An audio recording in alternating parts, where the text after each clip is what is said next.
What is up, guys, and welcome back to the channel. Thank you for tuning in on today's video. What you saw in the beginning of this video was, well, we've got a bad tie rod on the big truck and we're going to get it taken care of today. I'm going to show you guys the process of changing out your tie rod, also the method of kind of checking it. These are real simple to do. I know it can be somewhat intimidating, but these are really easy to do. I'm going to show you some tricks of the trade, and yeah, we're going to get a new one put on.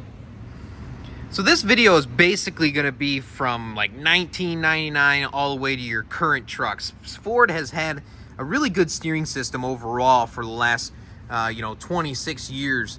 But basically, we've got our pitman arm up here.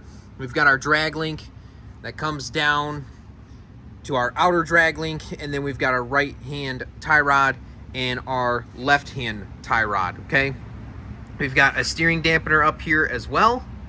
Sometimes you'll find these on the 7.3s a little bit lower down here. Back here you can see we've got a track bar ball joint. That's what that guy is there. And that arm goes up to the frame. That arm is actually what keeps the axle centered underneath the truck. Back in the old days, they didn't have a ball joint. They just had two bushings, one here and one up there. Since like 2005, they've had a ball joint. In previous years, the ball joint used to be in the axle. But on the 17 and newer trucks, they put them in the track bar instead.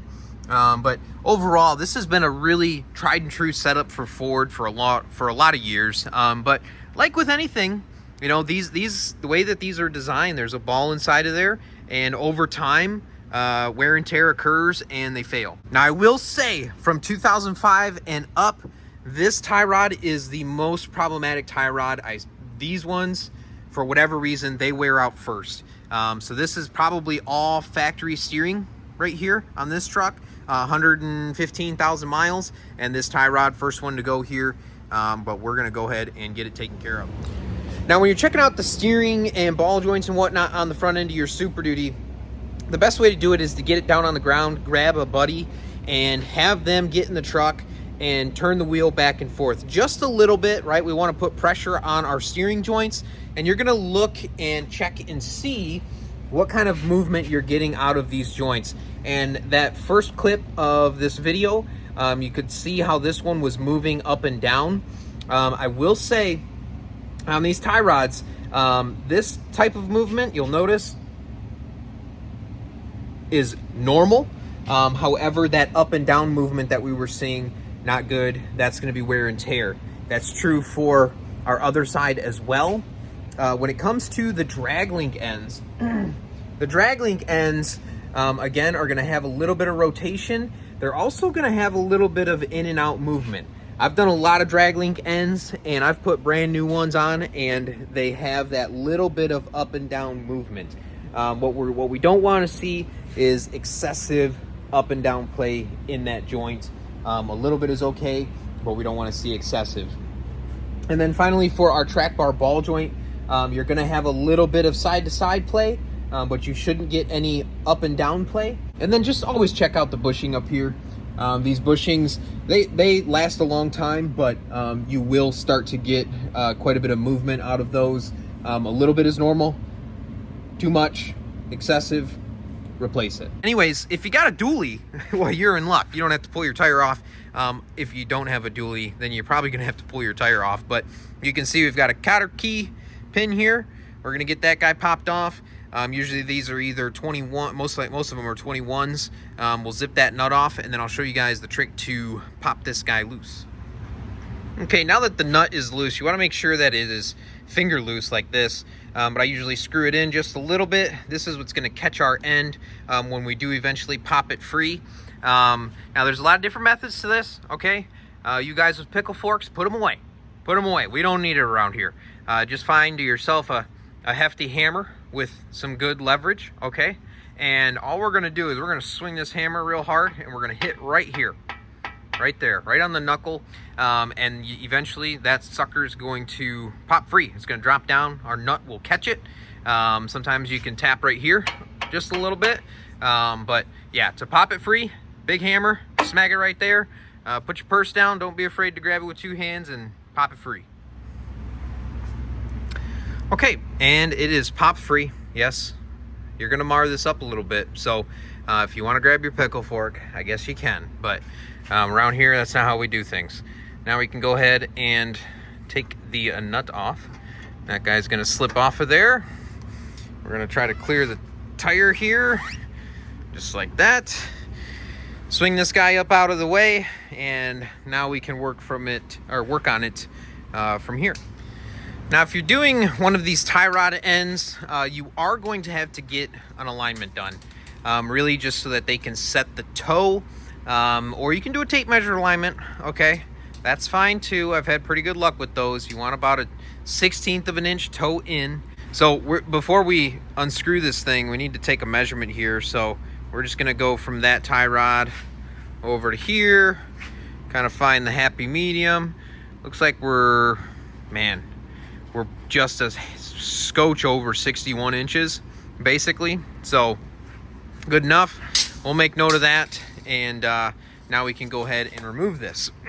So to remove this, what I like to do, your new Ford tie rod is going to come with a new one of these guys. So we grab our 13 mil, zip that off, and I like to get this retainer piece clear out of the way. Then we get to our big clamp. This is actually what keeps everything tight in here. You can see we've got some rust buildup. We've got a 15 here. We can zip that off. I like to pull the bolt all the way out. So I'll take that nut all the way off, pull the bolt out, and then I'll show you guys what we do to get this to loosen up so that we can spin our old tie rod off. Okay, so we've got the retainer off. We've got the bolt out of our locking piece here. We sprayed it down with a little bit of lubricant, okay? And you can see I've got my fancy tool here for being able to spin this out. Now, you guys might remember this guy? Yep. We're gonna use him again, okay? And this is loose, okay? But what we're gonna do is we're gonna smack it right here with our hammer, okay? Again, put your purse down, grab it with 2 hands, give her the old schmack. You know, we wanna get it maybe 5 good whacks, and that should do the trick. And then we're gonna go ahead and spin this out. Well, after 5 good whacks, it loosened right up. So the way that these work, you know, you can see the little split there. You can see the little split there. So this thing just gets clamped down around this. Well, when you smack right here, it pops that open, pops that inner collar open, which then allows you to undo it. A lot of times they get rusty and, you know, built up with rust. So, and then another thing to think about here is the right-hand tie rod is going to be left-hand thread. So you can see I'm technically righty-tighty right now, but we are loosening it actually. So other side is going to be normal right-hand thread.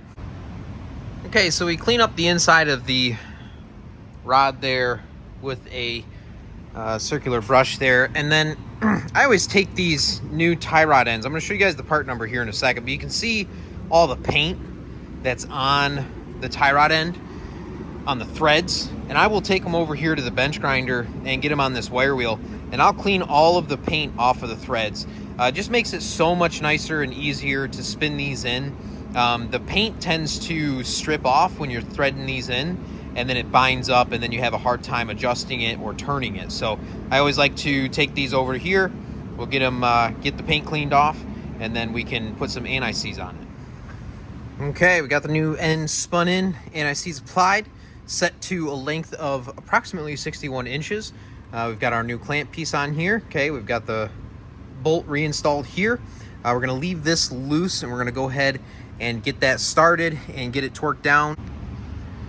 We're looking at 85 foot-pounds on this nut here, and you can see I try to make sure that the tie rod, because like I said, it's common for these to kind of rotate just a little bit. I try to make sure that it's fairly level when I go to torque these. We kind of want it to be in the middle of that play. So, okay, so we've got our new tie rod end, torqued to 85 foot-pounds. This right here is still loose, okay? We got to tighten that next, but first we need to do our tape measure alignment and see if we need to make any adjustments. Now, we set it to 61, but we had a loose tie rod end, so it could be wrong. So we want 1/16 of an inch toe in. I'm going to show you the method that we use. It is going to require me, I'm going to pull the wheels and tires off so I can mount something up, and we can actually get a pretty accurate toe-in measurement of about 1/16 of an inch. Okay, so here's the method to the madness. We've got our TMR brackets. We bolt them onto our wheel hubs here. And then we grab 2 tape measures, one at the front, one in the back, okay? And we're gonna take measurements. This is actually really, really accurate. So we're looking for about 1/16 of an inch toe in. So we're just gonna put a little tension on this guy. And I don't know, I usually measure to the inside of this bracket. So we're 82 and 15/16. Okay. We're gonna come back here. Inside of the bracket, we are at 83. So we're good to go. That's 1/16 of a toe in. Wheels are back on. We're gonna go take this thing for a quick drive because it's not uncommon. See how my steering wheel's off just a little bit? It's probably not this far off, but it is going to be off because we fixed some sloppy steering in a tie rod joint. That is going to affect where our steering wheel is. Now, I noticed that we had a steering end going out because our steering wheel started to go a little bit one way, had some slop in it. We're trying to clean that up. Okay, we're going down the road. So this road does kind of, you can see the truck wants to go right just a little bit. But I'm not even going to make any adjustments to the steering wheel. It's exactly where it needs to be, nice and straight. Yeah, good to go. Man, it feels so much better too. Just that little bit of play in that tie rod end, and I can tell the difference. It's steering tightened right up for us, so this job is complete. So if you guys needed to adjust your steering wheel, you're gonna go to the drag link, and it's essentially the exact same thing as your tie rod. You're gonna loosen those up. I usually get that tab piece out of the way completely. Hit it with some lubricant, smack those things with a hammer, and then one side's right hand thread, the other side's left hand thread, and so you can just grab a hold of that and rotate it. Usually got to use like a pair of channel locks or something like that to get the rotation. But grab a buddy, have them sit in the driver's seat, make sure the truck's, the tires are forward and straight, and then start making the adjustment until the steering wheel is perfectly centered. I'm going to link another video. I did a full front end rebuild on one of my other trucks, and I did a step-by-step on that. Of course, Ford is always changing part numbers, guys, and it's hard to stay up to date on all of that. Back in the day, they used to use HC3Z. Well, now they've switched to a PC3Z. But I've honestly had the best luck with the Ford parts. So there's the part number for the tie rod on the driver's side that we just did.